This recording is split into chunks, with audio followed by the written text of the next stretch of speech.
Work అయిపోయిన తర్వాత కొంచెం డల్గా అనిపించింది. అందుకని చెప్పేసి నైట్ అయితే ఇలా డ్రై ఫ్రూట్స్ తీసుకున్నాను. బాదం పప్పు, సన్‌ఫ్లవర్ సీడ్స్, పంకిన్ సీడ్స్ తీసుకొని అయితే వాటర్ వేసి నానబెట్టేసా. నెక్స్ట్ డే మార్నింగ్ అయితే హాట్ వాటర్ పెట్టేసుకొని బిల్డింగ్ ఎక్కి ఒక్కసారి అయితే క్లైమేట్ని ఆస్వాదించుదాం అని చెప్పేసి చూద్దామని వెళ్ళాను.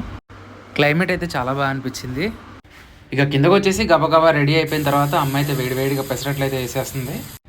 అబ్బా, ఈ పెసరట్లోకి జీలకర్ర ఉంటుంది నెక్స్ట్ లెవెల్. చాలామంది అయితే ఉప్మాతో తింటారు, కాకపోతే నాకు ఇలా ప్లెయిన్గా కూడా చాలా ఇష్టం అన్నమాట. ఆ తర్వాత నైట్ నానబెట్టుకున్న డ్రై ఫ్రూట్స్తో పాటుగా ఒక బనానా, ఒక యాపిల్ అయితే తీసుకున్నాను. ఇవన్నీ జ్యూసర్లోకి అయితే ట్రాన్స్ఫర్ చేశా. ఆ తర్వాత వేడివేడి హాట్ మిల్క్ అయితే తీసుకున్నాను. అవి అయితే పక్కన పెట్టేసి కొంచెం చల్లారనివ్వాలి.